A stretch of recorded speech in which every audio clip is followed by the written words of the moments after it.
जैसे तबीयत ख़राब होती है ईमान ख़राब नहीं होता है। नहीं, अगर खान पान की वजह से जिस्म मज़बूत और मुस्तहकम होता है, सेहत को जो है सलामती मिलती है, तो इसी तरह खान पान से ईमान मज़बूत भी होता है और खान पान की वजह से ईमान ख़राब भी होता है। ठीक है, तो जिस तरह से सेहत की मजबूती के लिए और सेहत की सलामती के लिए खान पान का ध्यान रखना ज़रूरी है, खान पान के ऊपर तवज्जो देना ज़रूरी है, इसी तरह से ईमान की सलामती के लिए और ईमान की मजबूती व मुस्तहकमी के लिए हमें खान पान के ऊपर ध्यान देना है। सिर्फ नमाज रोज़ा करने से ईमान मजबूत नहीं होता है। ठीक है, हुक्मा कहते हैं कि जानवरों को देखो, उन्हें कोई मोहलिक बीमारी है, कभी थायराइड किसी जानवर को हुआ है, शुगर हुआ है, बीपी कभी कम ज़्यादा हुआ है, और इंसानों में जितनी बीमारियां हैं, बड़ी बड़ी मोहलिक बीमारी जानवरों में है नहीं है। क्यों नहीं है? इसलिए कि वो लिमिट में खाते हैं और खाने की चीज़ ही खाते हैं। लेकिन इंसानों में हज़ार बीमारियां हैं। उसकी वजह यही है कि जो खाना चाहिए वो भी खाते हैं और जो नहीं खाना चाहिए वो भी खाते हैं, और जितना खाना चाहिए उससे कहीं ज़्यादा खा लेते हैं। इसलिए इंसानों में बीमारियां हैं, जानवरों में मोहलिक अमराज नहीं है। किसी जानवर को चक्कर आया और गिर गया, देखें इल्ला माशाल्लाह होगा भी, लेकिन ना के बराबर। लेकिन मुसलमानों में या इंसानों में बहुत मिलेंगे। और कितनी बीमारियां हमारी। अब जानवरों में देखें, कोई ऐसा जानवर है, गाय बैल भैंस बकरा बकरी, जिसके बाल झड़ गए हों, लेकिन इंसानों में ऐसे बहुत है जिसके बाल झड़ जाते हैं। ऐसे बहुत सारी बीमारियां हैं। कहने का मतलब है कि जानवर जो खाते हैं ना, वो देख के और सूंघ के खाते हैं कि मैं खाऊं या ना खाऊं, इसलिए खाने से पहले या पीने से पहले सूंघते हैं जानवर, और इंसान बस आने दो। ईमानी नाक से हम सूंघते नहीं है कि खाना चाहिए कि नहीं, ये नाक से नहीं, ईमानी नाक से। बहरहाल तो उसका भी खान पान का भी ताल्लुक़ जो है ईमान का ताल्लुक़ खान पान से भी है। बहरहाल नबी पाक सल्लल्लाहु अलैहि वसल्लम की कुछ अहादीस मुबारका जो हमारे लिए जो है दर्से इबरत भी है और उस पर अमल करना भी ज़रूरी है। भूख और प्यास के ज़रिए अपने नफ्सों के ख़िलाफ़ जिहाद करो, ये फरमाने मुस्तफ़ा सल्लल्लाहु अलैहि वसल्लम है, क्योंकि उसका अज्र अल्लाह ताला की राह में जिहाद करने के अज्र के बराबर है। अगर कोई अमल अल्लाह को भूख और प्यास से ज़्यादा महबूब और पसंदीदा नहीं है, यानी अल्लाह के लिए भूखा रहना, अल्लाह के लिए प्यासा रहना अल्लाह को बहुत ही पसंद है, और भूख और प्यास के ज़रिए हमें जिहाद करना चाहिए। ये है नफ्स के साथ जिहाद, क्योंकि जब इंसान भूखा और प्यासा रहता है तो नफ्स कमज़ोर हो जाता है, नफ्स जो है दुबला हो जाता है, फिर वो गुनाहों की तरफ तवज्जो नहीं फरमाता, गुनाहों की तरफ नहीं जाता है। लेकिन जब ज़्यादा खाता है, ज़्यादा पीता है, तो नफ्स मोटा हो जाता है, और मोटा होने की वजह से फिर क्या होता है, वो नफ्स शैतान का ग़ुलाम बन जाता है। फरमाते हैं कि इंसान ज़्यादा खाने की वजह से अपने नफ्स को मोटा करता है, और उस मोटापा की वजह से, यानी नफ्स की मोटा की वजह से वो गुनाहों के दलदल में फंस जाता है। इसलिए हमें चाहिए कि ईमान की सलामती के लिए कभी कभी अल्लाह के लिए भूखा और प्यासा रहें। इसलिए अल्लाह ताला ने एक निज़ाम बनाया जिसको हम सयाम या सौम और रोज़ा कहते हैं। ये अल्लाह के लिए हम भूखे रहते हैं रोज़ा के ज़रिए। इसलिए साल में एक महीना रमज़ान का होता है, माह रमज़ान का रोज़ा। फिर फरमाया पीर के दिन रोज़ा रखो, जुमेरात के दिन रोज़ा रखो, हफ्ते में 1-2 रोज़ा रखो, अय्याम बीज़ के रोज़ा रखो।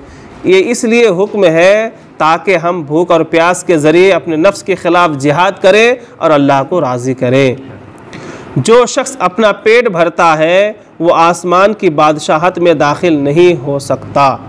बारगाह रिसालत में अर्ज़ की गई, या रसूलल्लाह सल्लल्लाहु अलैहि वसल्लम, लोगों में कौन अफजल है? इरशाद फरमाया, जिसका खाना, जिसका हंसना कम हो, इतने लिबास पर राज़ी हो जिससे अपना जो है सित्र ढाँप सके। ठीक है, नबी पाक सल्लल्लाहु अलैहि वसल्लम ने बता दिया कि कम खाना, कम हंसना और कम लिबास पे राज़ी हो जाना ये अल्लाह की रज़ामंदी की दलील है। अल्लाह ताला उस बंदे से खुश होता है, वो बंदा अल्लाह के नज़दीक अफजल है, बेहतर है। फिर नबी पाक सल्लल्लाहु अलैहि वसल्लम ने फरमाया, आमाल के सरदार भूख है। तमाम नेक आमालों के सरदार कौन है? भूख है। और नफ्स की ज़िल्लत ऊन के लिबास में है, यानी सूती कपड़ा पहनना नफ्स की ज़िल्लत है। अब आजकल तो सूती कपड़ा पहनना नेतागिरी है, तो ये ऊन से मुराद ये जो हमारे बुजुर्गान दीन पहनते थे, टाट के कपड़ा ऐसा पहनो कि नफ्स कहे यार तू कितना छोटा है। ऐसा कपड़ा मत पहनो कि बार बार कपड़े की तरफ नजर जाए, मैं सबसे भारी दिख रहा है, मेरा कपड़ा सबसे अच्छा है, मेरा लिबास सबसे बेहतर है। तो फिर समझिए कि ये नफ्स की घमंड और तकब्बुर है और अल्लाह ताला ऐसे बंदों को पसंद नहीं फरमाता। भूख बर्दाश्त करनी चाहिए और उस पर सब्र करनी चाहिए, क्योंकि वो आमाल के सरदार है। फरमाया, ऊनी लिबास पहनो, पेट भर के ना खाओ ना पियो, बेशक ये नबूवत का एक हिस्सा है। विलायत से बड़ा मकाम होता है नबूवत का, और नबूवत का एक हिस्सा क्या है? कम खाना, कम पीना और ऊनी लिबास पहनना। फिर फरमाया कि गौर व फिक्र निस्फ इबादत है। गौर व फिक्र करना क्या है? निस्फ इबादत है, और कम खाना मुकम्मल इबादत है। बरोज़े क़यामत अल्लाह अज़्ज़ा व जल के नज़दीक मकाम व मर्तबा के एतबार से तुम में अफजल वो शख्स होगा जो ज़्यादा भूखा रहने वाला, ज़्यादा गौर फिक्र करने वाला होगा, और ज़्यादा नापसंदीदा वो शख्स होगा जो ज़्यादा खाने वाला, ज़्यादा पीने वाला, ज़्यादा सोने वाला होगा। नबी पाक सल्लल्लाहु अलैहि वसल्लम की और एक हदीस पाक है जिसमें फ़रमाया कि शाह बनी आदम सल्लल्लाहु अलैहि वसल्लम इख्तियारी तौर पर भूख बर्दाश्त फरमाया करते थे। यानी हमारे नबी सल्लल्लाहु अलैहि वसल्लम की ये ख़ास बात थी, इंतज़ाम होने के बावजूद भी क्या करते थे? भूख को बर्दाश्त करते थे और भूखे रहना पसंद करते थे। हमें भी चाहिए कि हम जो है कभी कभी भूखा रहें, रब को याद करें, क्योंकि जब इंसान भूखे में इबादत और बंदगी करता है ना, तो वो सुकून से करता है, इन्हिमाक से करता है, तवज्जो के साथ करता है। और जब बिल्कुल खा पी के बिल्कुल टाइट रहता है तो सुस्ती, काहली आती है, जिमाही आती है, और क्या क्या होता है, दिल नहीं लगता है, इधर उधर दिमाग भटकता है, दिल भटकता है, और इबादत में जो है वो मुकम्मल तौर से मशगूल नहीं हो पाता है, इबादत में इन्हिमाक नहीं हो पाती है। बेशक अल्लाह अज़्ज़ा व जल फरिश्तों के सामने दुनिया में कम खाने, कम पीने वाले शख्स पर फ़ख्र करते हुए इरशाद फरमाता है, मेरे बंदे की तरफ देखो, मैंने खाने पीने की चीज़ों के ज़रिए उसे आज़माया तो उसने सब्र किया और उन्हें छोड़ दिया। ऐ मेरे फरिश्तों, गवाह हो जाओ, मैंने उसने जो लुकमा भी छोड़ा, मैं उसके बदले में उसे जन्नत में दराजात अता करूँगा। खाना है, पीना है, उसके बावजूद अल्लाह के लिए वो खा नहीं रहा है, अपने नफ्स को मार रहा है। तो ऐसे वक्त में अल्लाह ताला फरिश्तों के सामने फ़ख्र करते हुए कहता है, देख मेरे बंदे को, सब कुछ होके भी मेरे लिए नहीं खा रहा, नहीं पी रहा है, और सब्र किया हुआ है, अपने नफ्स को मार रहा है। अरे फरिश्तों, तुम लोग गवाह हो जाओ, एक एक लुकमा जो छोड़ा है मैं उसके एवज़ में जन्नत में दराजात बुलंद करूँगा। कितनी बड़ी बात है। फिर फरमाया, ज़्यादा खाने पीने के ज़रिए अपने दिल को मुर्दा ना करो, क्योंकि दिल खेती की तरह है, जब उसे ज़्यादा पानी मिले तो वो ख़राब हो जाती है। खेत में अगर बीज भी ज़्यादा बोएंगे तो खेत ख़राब होगी, पानी भी ज़्यादा डालोगे तो भी खेत ख़राब होगी। इसलिए एतदाल का रास्ता इख्तियार करनी चाहिए। आदमी अपने पेट से ज़्यादा बुरा कोई बर्तन नहीं भरता। आदमी को अपनी पीठ सीधी रखने के लिए चंद लुक़मा काफ़ी है। अगर उससे ज़्यादा खाना ज़रूरी हो तो पेट का तिहाई खाने के लिए, तिहाई पीने के लिए, तिहाई सांस के लिए।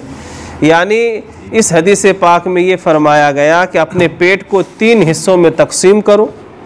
एक हिस्सा खाना, एक हिस्से में पानी और एक हिस्से में हवा के लिए छोड़ देना है।